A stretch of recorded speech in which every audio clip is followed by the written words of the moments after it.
तो क्या मंत्री जी के बेटे की वजह से उनकी मुश्किल बढ़ गई है और उसके लपेटे में पार्टी भी आ गई है। नमस्कार, आप देख रहे हैं यूपी तक और आपके साथ मैं हूं सुषमा।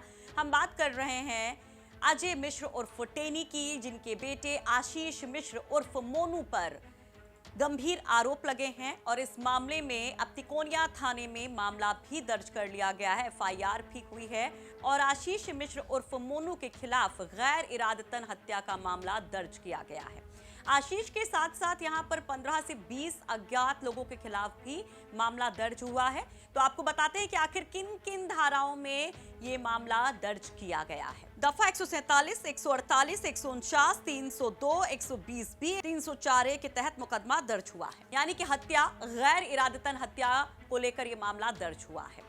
लेकिन अब सवाल ये उठता है कि भाई आशीष मिश्र उर्फ मोनू ये किस तरह से बहुत महत्वपूर्ण होते हैं, इनका क्या प्रोफाइल रहा, किस तरह से अपने पिता के कामकाज को संभालते रहे, न केवल व्यापारिक स्तर पर बल्कि सियासी स्तर पर। चलिए वो हम आपको बता देते हैं। दरअसल आशीष मिश्र उर्फ मोनू अजय मिश्र उर्फ टेनी, जो कि मंत्री जी हैं अभी हाल फिलहाल में, जिनको मोदी के कैबिनेट में शामिल किया गया, उनके सबसे छोटे पुत्र हैं और कहा जाता है कि बहुत करीबी भी रहे हैं। उनके जितने धंधे हैं उसमें ज्यादातर धंधों की जिम्मेदारी, ज्यादातर बिजनेस को संभालने वाले मोनू ही हैं। तो अजय मिश्रा टेनी का जमाया हुआ काम धाम उनका छोटा बेटा मोनू ही देखता रहा। अब इसमें कौन कौन से बिजनेस है जरा वो देखिए। गल्ला व्यापार है, पेट्रोल पंप है, ब्याज का काम है, 2 राइस मिल है। और कहा यह जाता है कि अजय मिश्रा शुरू से ही मोनू पर ही सबसे ज्यादा भरोसा जताते रहे, उसको अपने साथ रखते रहे और यही वजह है कि जब 2012 में वो चुनाव मैदान में थे तो उनके बेटे ने ही चुनाव प्रचार का पूरा जिम्मा संभाला था। तो जैसा कि आप समझ ही गए होंगे कि पिता का बिजनेस संभालने के बाद अब पॉलिटिक्स में भी मोनू की एंट्री की बारी थी और जानकारी ये भी मिल रही है कि निघासन विधानसभा क्षेत्र से इस बार टिकट की दावेदारी भी थी, लेकिन उसके पहले ये कांड सामने आ गया। और ये भी कहा जाता है कि जो इलाका है पूरा टेनी का, उसमें युवाओं की पसंद मोनू है। एक बड़ी पकड़ उनकी वहां पर यूथ वोटर्स पर रही और इस वजह से उनकी दावेदारी मजबूत मानी जा रही थी इस बार के चुनाव में। मोनू भारतीय जनता युवा मोर्चा का अवध क्षेत्र का उपाध्यक्ष भी रहा है। तो अजय मिश्रा का परिवार इस इलाके में काफी ज्यादा मजबूत माना जाता है, दबंग टाइप का माना जाता है और कुछ वैसी ही छवि यहाँ पर आशीष मिश्र उर्फ मोनू की भी मानी जाती रही। तो चलिए एक बार थोड़ा सा रेफरेंस इस परिवार का आपको दे देते हैं। अजय मिश्रा के परिवार को महाराज जी के नाम से यहाँ पर लोग जानते हैं, बुलाते हैं।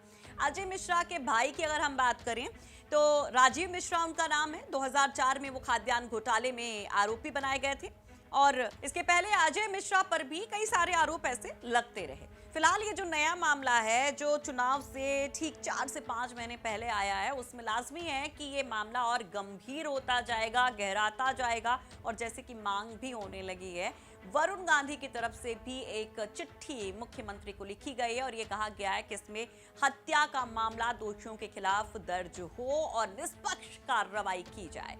तो आप समझ सकते हैं कि ना केवल विरोधी बल्कि सत्ता पक्ष के लोग भी यहाँ पर बीजेपी के लिए इस मामले को लेकर मुश्किल खड़े करते दिखाई दे रहे हैं। इन सबके बीच में हालात को देखते हुए सुलह की कोशिश भी की जा रही है। पुलिस की तरफ से किसानों से बातचीत की गई, जैसा कि हमने दिखाया कि कई सारी मांगे थी किसानों की, उस पर सहमति बन गई है। जो लोग मारे गए हैं इसमें उनके परिवार से एक शख्स को नौकरी दी जाएगी, 45 लाख का मुआवजा दिया जाएगा और इन सब के जरिए इस पूरे मामले को मैनेज करने की कोशिश की जा रही है। तो साथ ही साथ स्कूलों को बंद भी कर दिया गया है कि अगर कहीं कोई विकट स्थिति होती है तो उसको कंट्रोल में किया जा सके। इंटरनेट भी बंद कर दिया गया और इसके साथ साथ पूरी चौकसी पुलिस प्रशासन की तरफ से वहां पर की जा रही है। लेकिन फिर भी बात है कि सियासी चौकसी का क्या भैया, बहुत ज्यादा जांच पड़ताल करके तो ये पासा चला गया था कि अजय मिश्रा टेनी को अहम जिम्मेदारी दे दी गई थी कि ब्राह्मण वोट जो है उनको लुभा लिया जाए।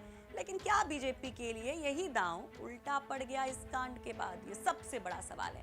हमारी कोशिश थी इस केस से जुड़ी अपडेट आप तक पहुंचाने की। तमाम खबरों को तफसील से आप पढ़ भी सकते हैं यूपी तक.in पर।